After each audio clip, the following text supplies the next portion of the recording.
Hello दोस्तों, तो बढ़ते हैं इस सीरीज के सेकंड एपिसोड की तरफ। एपिसोड की शुरुआत में असिस्टेंट ज़ियाफान को बता रहा था कि जैसा आपने एक्सपेक्ट किया था, मिसिस चैन को पैसे मिल जाने के बाद उनका हस्बैंड भी वापस आ चुका है। वो बोला कि इन दोनों पर अच्छे से नजर रखना, इन्हें तो मैं देख लूंगा। इसके बाद असिस्टेंट ने एक इन्विटेशन लेटर पकड़ाया जो कि किसी कंपनी से आया था। ज़ियाफान के साथ साथ उसकी वाइफ के लिए भी इन्विटेशन था, तो उसने असिस्टेंट को कहा कि जाकर उसे तैयार होने के लिए कह दो। नेक्स्ट सीन में मेड जिया के पास डिजाइनर ड्रेसेस लेकर आती है और उसे बताया कि आपको बॉस के साथ एक बिजनेस पार्टी में जाना होगा। जिया इसमें से एक ड्रेस सेलेक्ट करके अच्छे से तैयार हो गई थी। नीचे आकर वो एक्सपेक्ट करती है कि ज़ियाफान उसकी तारीफ करेगा, पर ऐसा कुछ भी नहीं हुआ। वो इसका हाथ पकड़कर अपने साथ ले जाने लगा। पार्टी में एंटर होकर सबसे पहले इन दोनों का सामना ज़ियाफान के एक हेटर माओ से होता है, जो कि इसे देखकर कहने लगा कि बहुत टाइम के बाद तुमसे मुलाकात हुई, यकीनन ये तुम्हारी वाइफ ही होगी। ज़ियाफान ने उसके सवालों का कोई भी जवाब नहीं दिया। वो जिया को आगे जाने के लिए कहता है और खुद एक इम्पोर्टेंट कॉल रिसीव करने लगा। जिया से जेलस होने वाली तो बहुत सारी लड़कियां थी। यहाँ कुछ लड़कियां जानबूझकर उसे बुली करने लगी कि पता नहीं कौन से नीच घर की होगी, लेकिन अमीर लड़कों को पटाकर उनसे शादी करने के बाद खुद को महारानियां समझ रही होती है। पहले तो जिया भी उनकी बातें खामोशी से सुन रही थी, लेकिन जब वो लोग इसके पेरेंट्स के बारे में बात करने लगे तो जिया ने उसे थप्पड़ मार दिया कि मैं जो मर्जी कोई हूँ, तुम्हें इससे फर्क नहीं पड़ना चाहिए और न ही मेरे पेरेंट्स के बारे में तुम्हें कुछ भी कहने का हक है। माओ भी साइड पर खड़ा ये सारा तमाशा देख रहा था कि किस तरह उन लड़कियों ने जिया के कपड़ों पर वाइन गिराकर गंदे किए। आखिरकार वो लड़कियां यहाँ से चली जाती है, इससे पहले कि ज़ियाफान अंदर आकर इन लोगों को कोई नुकसान पहुँचाए। इधर माओ जिया के पास आकर कहने लगा कि आपके कपड़े गंदे हो चुके हैं, क्यों ना आप मेरे साथ चलो, मैं आपको वॉशरूम का रास्ता दिखा देता हूँ, तो आप अपने कपड़े वहाँ पर वॉश कर लेना। जिया भी उसके साथ चलने लगी, क्योंकि वो नहीं जानती थी कि असल में ये है कौन। लेकिन जब ज़ियाफान ने इन दोनों को साथ में देखा तो फौरन से आकर कहने लगा कि मेरी वाइफ है, मैं इसके कपड़े खुद ही धुला दूंगा, तुम्हें इससे कोई लेना देना नहीं। और फिर जिया को अपने साथ ले गया। साइड पर लाकर उसे पूछने लगा कि आखिर हुआ क्या था, जिस पर जिया ने भी उसको सब कुछ सच बता दिया। तो उसने असिस्टेंट को कॉल करके बताया कि जो भी इसमें शामिल था, मुझे उसके नाम चाहिए, कि मैं उन लोगों के साथ कोई भी कोऑपरेशन नहीं रखना चाहता। इसके बाद उसने जिया को ड्रेस चेंज करने के लिए कहा। नेक्स्ट सीन में ड्रेस चेंज कर लेने के बाद ज़ियाफान उसे ये ड्रेस फेंक देने के लिए कह रहा था, पर वो बोली कि ये ड्रेस तो बहुत एक्सपेंसिव है, मगर फिर भी उसने उसके हाथ से ड्रेस लेकर फेंक दी। अभी एक लड़की भाग कर आते हुए ज़ियाफान पर नाइफ से अटैक करना चाहती थी, पर अनफॉर्चुनेटली वो नाइफ जिया को लग गया।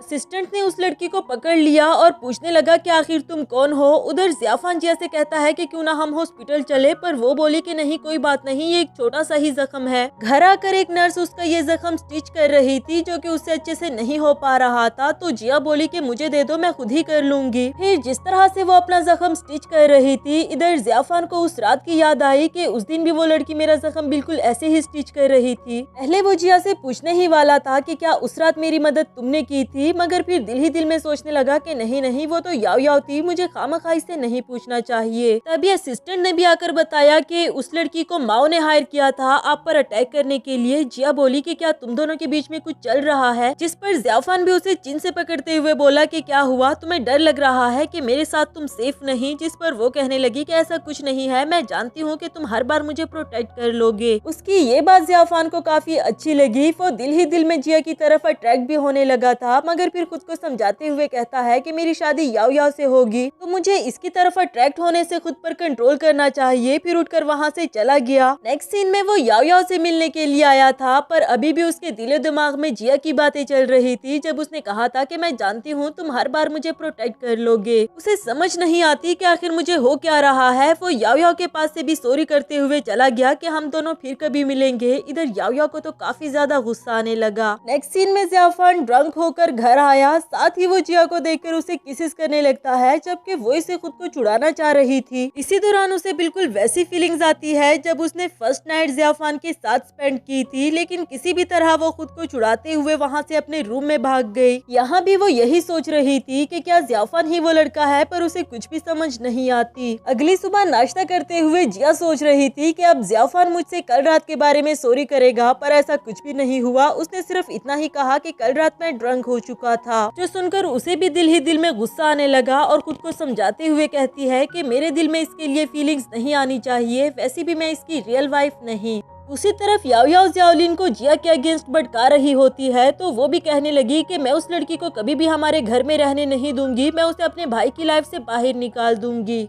नेक्स्ट सीन में जिया दादी माँ से मिलने के लिए आ रही थी तो ज़ियाओलिन उसे देखकर कहने लगी कि दादी माँ तो यहाँ पर नहीं है। फिर उसे रोकते हुए बोली कि मुझे माफ कर दो, मैं हमेशा तुम्हें गलत समझती रही, लेकिन मुझे एहसास हो चुका है और मैंने जो कुछ भी किया मैं उसके लिए शर्मिंदा हूँ। जिया ने तो उसे बहुत आसानी से माफ कर दिया तो ज़ियाओलिन बोली कि क्यों ना हम दोनों साथ में डिनर करें, मुझे अच्छा लगेगा। जिया भी उसकी बात मान लेती है और उसके साथ चली गई। डिनर कर लेने के बाद ज़ियाओलिन उसे कहती है कि अब जब तुमने मुझे माफ कर ही दिया तो साथ में एक गिलास ड्रिंक भी कर लेते हैं अपनी फ्रेंडशिप का आगाज करने के लिए। आखिर वो ज़ियाफान की सिस्टर थी। जिया उसके साथ अच्छे रिलेशनशिप रखने के लिए ये भी कर देती है, पर असल में उसने इससे ट्रिक किया क्योंकि इस ड्रिंक में ड्रग मिला हुआ था। जिसके बाद ज़ियाओलिन उसे उसके एक्स बॉयफ्रेंड लुहाओ के हवाले कर देती है। वो भी इसे अपना चांस समझ रहा था जिया को वापस हासिल करने का, लेकिन वो इतनी भी आउट ऑफ माइंड नहीं हुई थी कि लुहाओ को ना पहचान पाए। वो उसे खुद से दूर रहने के लिए कह रही थी और आखिरकार तो उसे खुद को छुड़ाने के लिए बोतल भी दे मारा।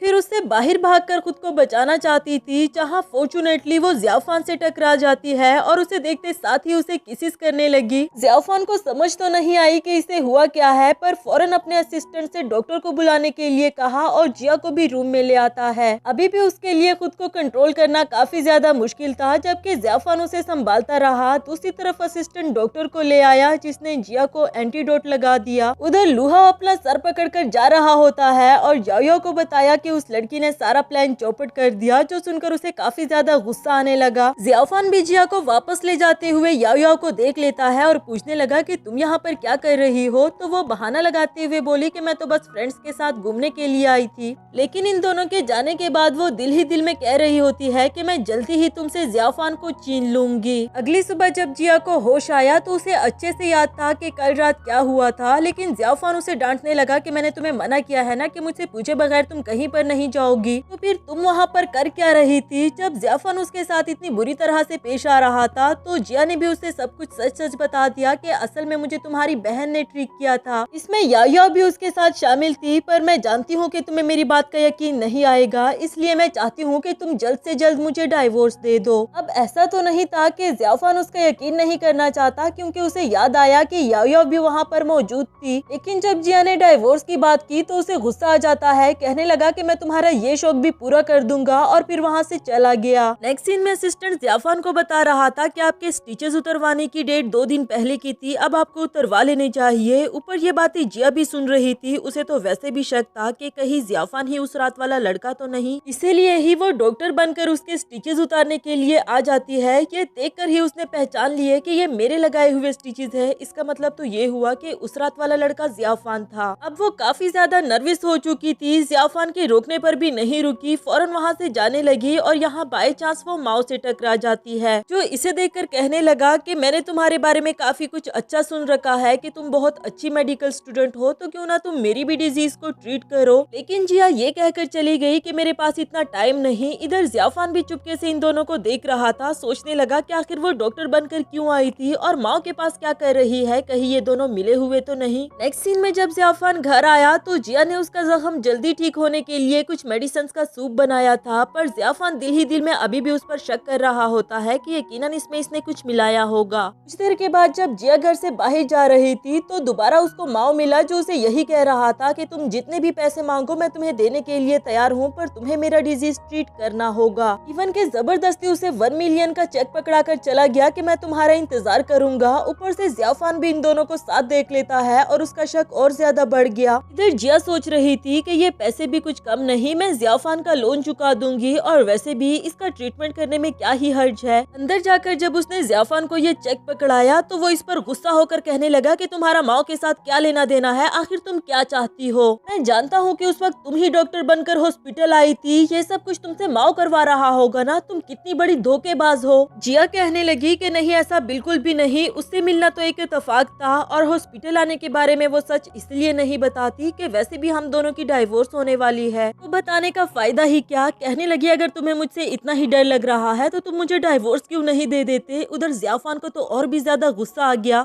मेरे दिल में इसके लिए फीलिंग्स जनरेट होने लगी है और इसे तो देखो बार बार मुझसे डाइवोर्स की बात करती है। नेक्स्ट सीन में जिया अपनी ग्रैंडमा को विजिट करने के लिए हॉस्पिटल गई थी, जहां उसकी ग्रैंडमा नहीं होती क्योंकि मिस्टर माओ ने उसे उठवा लिया था और उसकी शर्त यही होती है कि तुम्हें मुझे ट्रीट करना होगा। अब उसकी दादी माँ की सेफ्टी के लिए उसे माओ के घर जाना पड़ा उसे ट्रीट करने के लिए, लेकिन ये खबर यहाँ जियाफान को मिल जाती है कि जिया माओ के घर गई है। यहाँ तो उसके गुस्से की इंतहा हो चुकी थी कि ये लड़की मेरी एक नहीं सुनती। वो फौरन से उसके घर पहुँच आया था ये जानने के लिए कि आखिर वो वहाँ पर क्या कर रही है। यही सवाल वो जिया से पूछता है कि तुम यहाँ पर क्या कर रही हो, तो वो बोली कि तुम्हें नजर नहीं आ रहा मैं मिस्टर माओ का ट्रीटमेंट कर रही हूँ। अब तो जिया के जवाब भी इतने कड़वे हो गए थे। जियाफान कहता है कि ये शर्ट उतार कर कौन सी ट्रीटमेंट की जाती है। वो बोली कि मिस्टर माओ को इंसोमिया है, बाकी की डिटेल्स मैं तुम्हें बाद में दे दूंगी, लेकिन प्लीज इस वक्त तुम्हें यहाँ से बाहर जाना होगा इससे पहले कि मिस्टर माओ जाग जाए। उसकी बात मानकर जियाफान भी वहाँ से बाहर चला गया। कुछ देर के बाद जब मिस्टर माओ को जाग आई तो उसने जिया को बताया कि तुम्हें अपनी ग्रैंडमा के बारे में परेशान होने की जरूरत नहीं, वो पहले ही एक अच्छे हॉस्पिटल में है। जो सुनकर जिया भी रिलैक्स हो गई। आफ्टर दैट जब वो जियाफान से बात करने के लिए बाहर आती है तो उसने पहले ही सारी इन्वेस्टिगेशन करवा ली थी और कहने लगा कि तुमने मुझे क्यों नहीं बताया कि इसने तुम्हारी ग्रैंडमा को किडनैप किया है। जिया कहती है कि तुमने कौन सा मेरी बातों का यकीन कर लेना था, और वैसे भी मैं फ्यूचर की डॉक्टर हूँ, मैं किसका ट्रीटमेंट करती हूँ और किसका नहीं इससे तुम्हें कोई फर्क नहीं पड़ना चाहिए। जियाफान चाहे उसे शो नहीं करवाता कि उसे जिया के बदले हुए रवैये से कितना ज्यादा फर्क पड़ रहा है, पर वो अपना गुस्सा निकालने के लिए सारी रात काम करता रहा। सुबह सर्वेंट ने इस बारे में जिया को बताया कि बॉस ने कल रात से कुछ भी नहीं खाया, तो जिया को भी उसकी फिक्र होने लगी और फौरन से जाकर उसे कुछ खाने के लिए कहती है। उसका बीपी भी काफी डाउन हो चुका था जिसके लिए वो उसे ट्रीट करने लगी। जियाफान बोला कि मुझे तुम्हारी ट्रीटमेंट की जरूरत नहीं, तो जिया कहती है कि तुम फिक्र मत करो, मैं इसके लिए भी तुमसे चार्जेस लूंगी। उसकी ये बात सुनकर जियाफान स्माइल कर देता है, लेकिन इसके बाद जिया ने उसका प्रॉपरली ख्याल रखना शुरू कर दिया था और उसे रेस्ट करने के लिए कुछ इंजेक्शन लगा देती है। कुछ देर के लिए वो आंखें बंद करके आराम करता है। जिया भी उसके साथ बैठी रही और उसे देखकर दिल ही दिल में सोच रही थी कि जब ये खामोश रहता है तो कितना हैंडसम लगता है ना। जैसे ही जियाफान ने जिया के टच करने को महसूस किया, वो फौरन से अपनी आंखें खोलकर उसका हाथ पकड़ लेता है और पूछने लगा कि क्या तुम मुझे सेड्यूस करना चाह रही थी। इससे पहले कि वो ना कहती, जियाफान उसे डायरेक्टली किस करने लगा क्योंकि वो जानता था कि ये झूठ ही बोलेगी। लेकिन इससे पहले कि इन दोनों के बीच में कुछ भी हो पाता, जियाफान को एक इम्पोर्टेंट कॉल आ जाती है जिसे रिसीव करने के लिए वो रूम से बाहर चला गया। अगली सुबह जिया को सर्वेंट ने बताया कि बॉस को एक बिजनेस पार्टी का इनविटेशन मिला है, इसलिए वो चाहते हैं कि आप अपने लिए अच्छे से शॉपिंग कर ले, बिकॉज वो आपको अपने साथ ले जाना चाहते हैं। जिया भी ना तो करने वाली थी नहीं, वो अपनी फ्रेंड के साथ शॉपिंग करने के लिए आ जाती है। जहाँ उसका सामना याओ याओ से हुआ, वो तो वैसे ही उससे जेलस होती रहती थी। और फिर जब उसने ये देखा कि जिया ने अपने लिए बहुत एक्सपेंसिव ड्रेस सेलेक्ट की है जो मैं तो कभी भी नहीं खरीद सकती, तो उसे और भी ज्यादा गुस्सा आ जाता है। जिया के यहाँ से जाने के बाद याओ याओ इस ड्रेस को कैंची से काट देती है ताकि जब ये ड्रेस उसके घर पार्सल की जाए तो ये उसके पहनने के काबिल ना हो।